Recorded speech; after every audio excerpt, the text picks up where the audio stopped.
90s Black Renaissance introduced us to dozens of sitcoms and Hollywood films.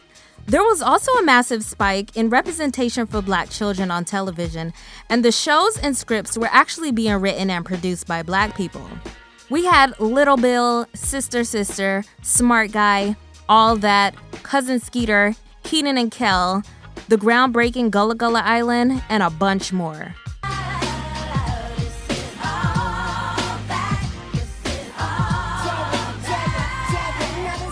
All That was a major success when it made its debut in 1994 on Nickelodeon with its diverse cast.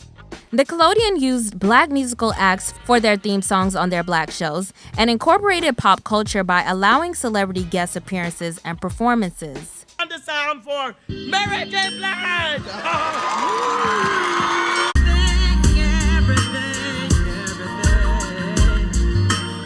Those were some of the things that made Black children's shows unique.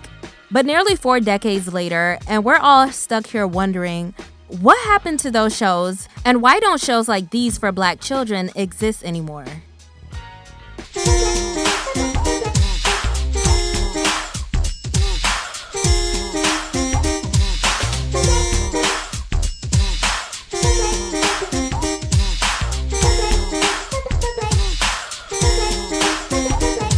My Brother and Me was Nickelodeon's first predominantly Black children's sitcom that had a 13-episode run between 1994 and 1995. The show is centered around the Parker family as average Black Americans in an urban neighborhood in North Carolina, and followed the brothers Alfie and Dee Dee, played by Arthur Reggie III and Ralph Woolfolk IV. The show promoted HBCUs just like The Cosby Show and A Different World did, and incorporated a lot of Black culture and style. The series opened strong with favorable reviews. But despite its popularity, the show was canceled after the first season due to a fallout between the producers and creators of the show about the second season and the show's direction. Nickelodeon continued to air reruns until the year 2000 before they completely stopped.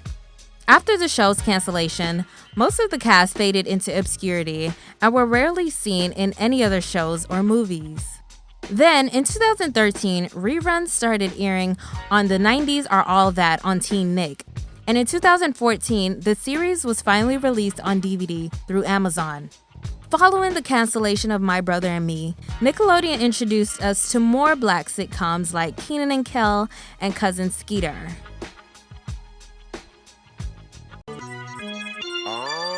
Here goes.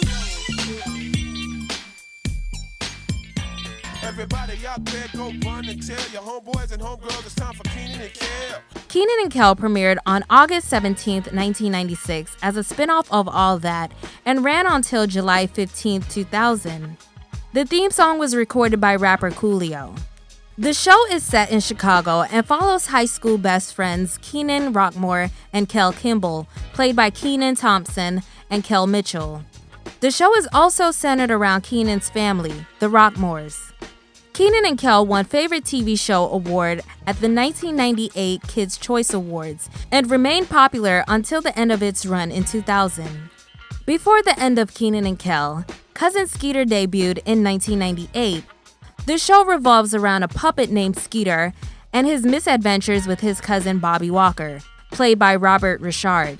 It also starred Megan Good, Rondell Sheridan, and Bill Bellamy as the voice of Skeeter.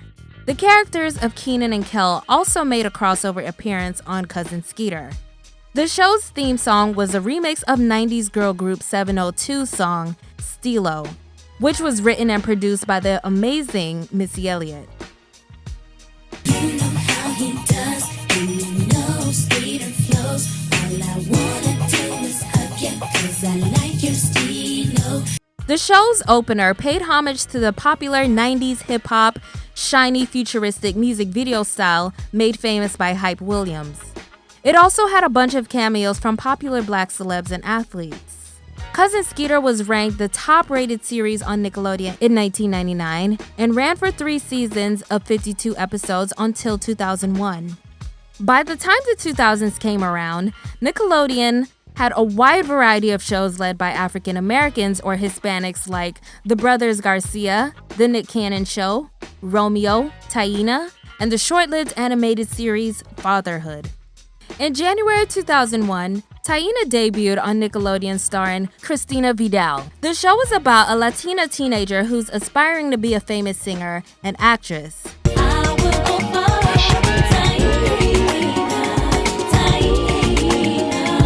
Taina attends the Manhattan High School of the Performing Arts with her friends, played by Kalia Adams, Chris Knowings, and Latangela.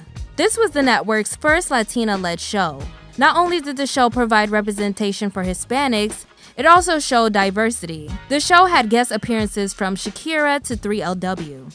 Taina had huge rating success, and ratings doubled during the second season, giving Nickelodeon its highest ratings in 3 years.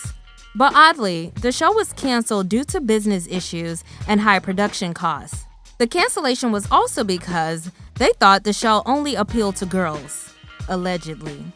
Before the cancellation, the third season and a made-for-TV movie special were in the works, and the scripts were already written. Almost 3 decades later, and Nickelodeon has yet to air reruns of Taina or release the show on DVD. And just like My Brother and Me, not only was it canceled during the height of its success, most of the cast faded into obscurity. Over on the Disney Channel, they didn't offer much representation for Black children, but on October 15, 2001, they introduced us to the Proud Family, a Black suburban family living in California. The show was centered around a teenage girl named Penny Proud, voiced by Kyla Pratt, as she experienced the ups and downs of growing up with her tight-knit family and her close friends. The show mainly used characters of color and brought a new Afrocentric flavor to Disney. Not to mention all of the Black talent that lent their voices to the show, like Paula J. Parker, Tommy Davidson, Mariah Carey, Steve Harvey, Cedric the Entertainer, Arsenio Hall, and Vivica Fox. Sugar Mama's the boss. Read my lips, beat it. She loves her family. I always said you and I spoke the same language. They all love her. Turn that back on, I was watching this. They respect her more than anything else. She's honest to a fault. Boy would lose his head if it wasn't on his shoulders. That's cold, Mama. The truth hurts, boy. Sugar Mama looks old, but she's really young. Sugar Mama! She is so full of life. Sugar Mama likes music. Sugar Mama be real happy when she happy. And they never said sugar. It's Sugar Mama. Sugar. Isn't that what I said? Come here and give me some sugar. Sugar Mama knows how to live life. But it's party time. We should all be like Sugar Mama. You sure put a smile on my face. The Proud Family was created by animator Bruce W. Smith, who did animations for films like The Emperor's New Groove, Tarzan, and Bebe's Kids. Before being picked up by Disney, the show was originally being piloted by Nickelodeon in 1999 before they passed on it, and was the first original Disney Channel animated series. The theme song was recorded by a young Solange Knowles with Destiny's Child on the chorus.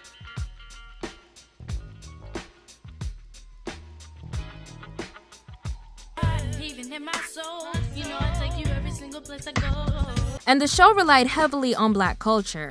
Penny and viewers were educated on social issues through life experiences. But the Proud Family did have a huge issue with perpetuating negative stereotypes and colorism. But we'll discuss that in another video. I know I kind of teased the topic a while back, but it's okay, it's coming in the future. It aired for 2 seasons with 52 episodes airing until 2005, and ended with the Proud Family movie.